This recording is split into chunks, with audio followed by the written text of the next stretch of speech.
its first meeting of the year on the 26th and 27th of February 2024 to decide on the appropriate course of monetary policy going forward.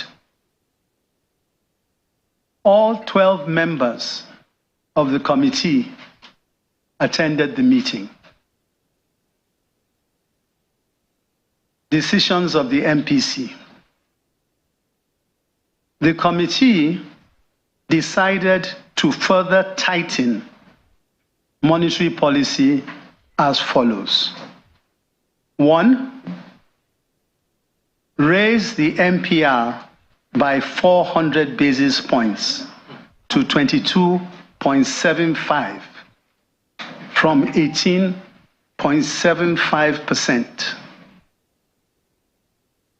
Adjust the asymmetric corridor around the MPR to plus 100 to minus 700 from plus 100 to minus 300 basis points.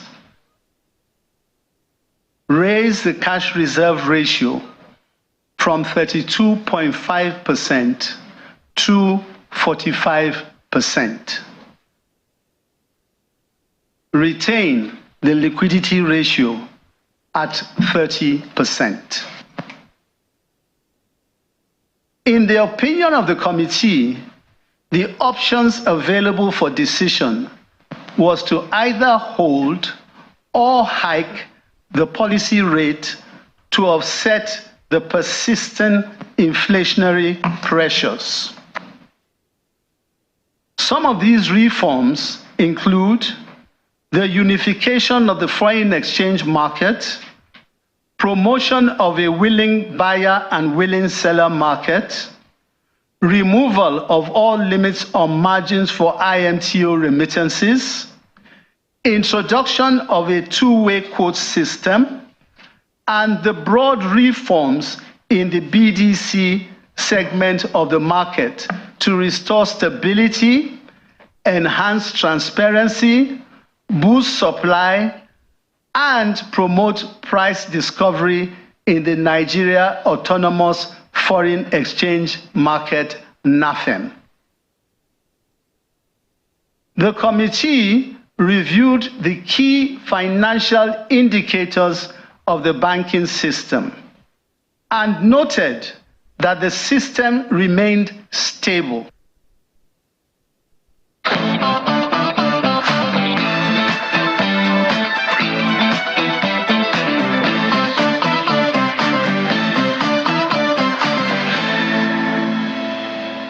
Welcome back to the morning brief. Now we're switching gears, but really it's a related issue when you consider also that the petroleum industry is also dependent on foreign exchange, because we're still an importing nation. So that meeting by the managers of our monetary policy, the CBN, coming months after the last time, has drawn, quite a conversation, with many saying that increasing interest rate by 400% was an overkill. But some are even saying that that is not enough. But for those who are saying that it's an overkill, they're hinging their reasoning on the fact that, look, the Monetary Policy Committee meeting is going to hold again next month anyway, so the bank could have waited.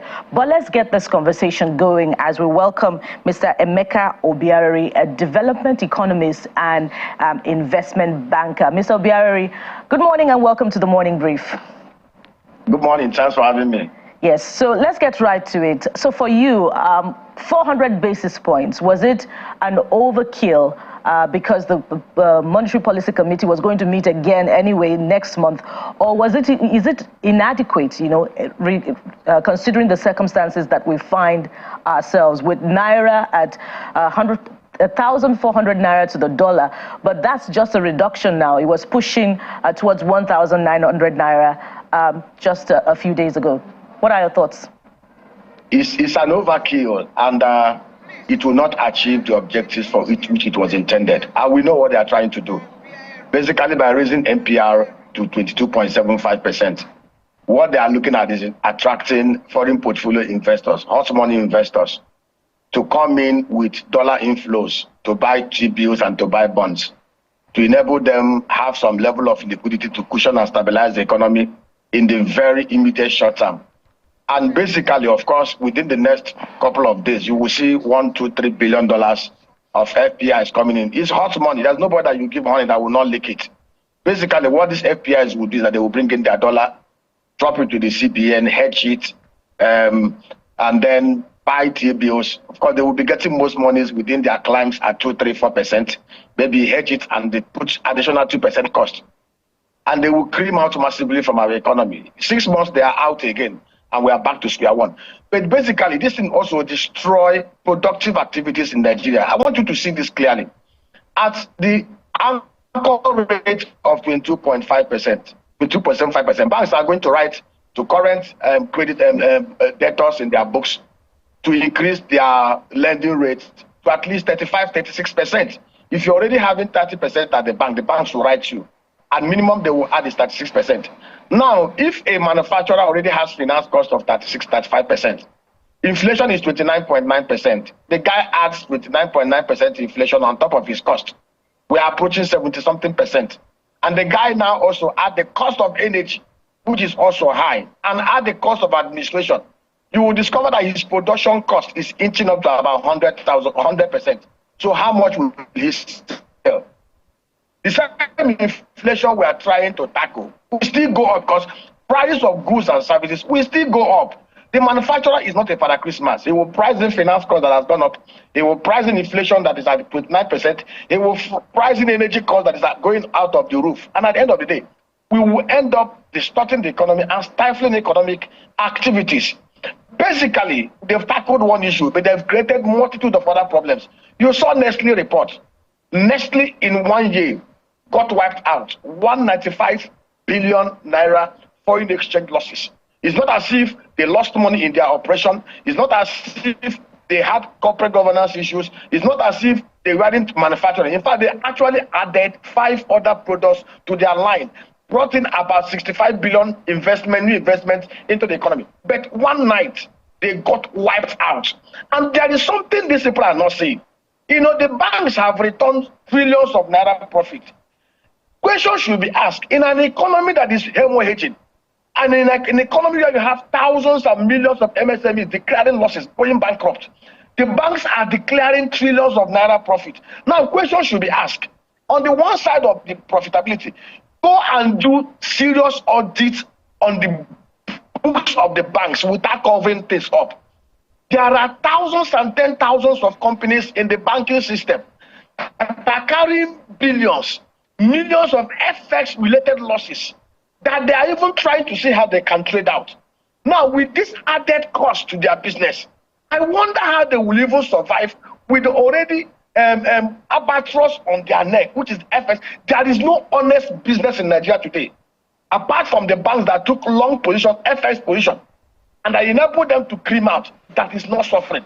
So what they have done is to actually provide temporary elixir to the foreign exchange issue. Let me tell you, the first month, the first week, the second week, we will have a little bit of stability in that market. But every other sectors of the economy is already hemorrhaging. We expected the CBN not to go on this kind of overkill. FPI should not be what we should be looking at now. We should be looking at how we can aggregate on the most comprehensive level, boost productivity, and ensure foreign diaspora remittances and foreign direct investment flows into this economy. What they've basically done here is to use a sledgehammer. In trying to kill the fly, they've broken the table. Let's go further on this because I, as an economist, I'm sure you agree with them that this looks like a quick fix that is destroying things, because when interest rate is high, FDI comes in because we have liquidity problem in terms of FX, so they are trying to rein in as much as possible to balance that market. What would you have preferred to be the increase? Is it 100 basis? Is it 200 basis? What exactly would have worked so that everybody wins at the end of the day? Because they also agree that, you know, businesses will suffer in the short term, but in the long term, maybe businesses will do better, because when the cash reserve ratio is high, interest rate is high, it's good for FDI and FPIs, but it's not good for local businesses. let me tell you this straightforward. Even if we attract $20 billion into this economy today, if we don't tighten the leak valves through which our FX are drained out criminally, I'm not talking about honest transactions, those monies will be frittered away. There is something we are missing fundamentally. We are not having dollar illiquidity in Nigeria today because we did not have enough dollar inflow over the last 8 years. The fact remains, over the last 8 years, we had excess of $185 billion in this economy. I expect even you media men to do this research. When Buhari became president, he had $29 billion reserve, $20 billion unencumbered. They borrowed $32 billion. We had foreign diaspora remittances of $168 billion. We had export of $406 billion. $635 billion inflow. We only had outflow of $451 billion from the official channels, including even medical bills and school fees. Net, the naira and the dollar should have been trading at about 197 if there were no criminal leakages. And the criminal leakages is what we should be tightening. We are not going to be destroying honest economic activities when we are not tackling the criminal activities that even led to the speculative activities. And how do we cover the criminal leakages? We know, go and check trajectory. Once they receive FAC and JAC, it's only the political criminals in the system, those who are not into honest enterprises, that will buy dollar at any rate. There is no honest investor, honest manufacturer, like the Nestle's, like the Cadbury's, that will chase dollar at any rate because they will calculate the cost of production before even buying dollar. Right. How do we checkmate the leaking valve? Stop the criminal looting of our naira to buy dollar, which is almost 60%. Even if you tighten liquidity in the market and drain the real sector of the economy, how do you stop the over 45 trillion naira budget expenditure across the 3 tiers of government? Right. That 50 of them will be looted and used to buy dollar. So let me come in here. Let's just add this to the conversation. And I'm going to that point which you just raised, but I'd like you to also factor this in. It was Mr. Taiwo Idele, who's chair of that committee on tax reforms and fiscal policy, that said that last year, the estimate from the World Bank for diaspora remittance was $20 billion for last year. But he says that findings show that 90% of that $20 billion didn't even get into the country. They were externalized, and they asked people how they send money home. They use apps and some of those platforms and the rest.